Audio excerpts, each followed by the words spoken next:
Hi guys, if your Frigidaire ice maker has stopped making ice, is producing very little or the cubes are coming out irregulars, several system issues can be responsible for this. So in this video, I will show you how you can fix it step by step.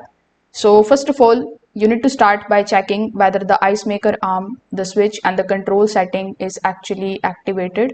Sometimes the shut-off arm can get stuck in the raise position and settings may be accidentally disabled during cleaning or maintenance. Now, after checking this, you just have to inspect the water supply connection. So make sure that the water supply valve is fully opened and delivering proper water pressure. You can check the supply line for bends, freezing and blockages that may prevent the water from reaching the ice tray.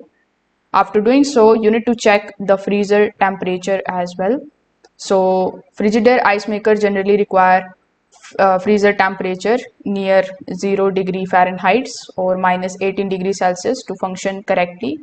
So if the temperature is too high, the harvest cycle may stop. So you need to ensure that the vents are clear, avoid overpacking and verify cooling performance throughout the freezer.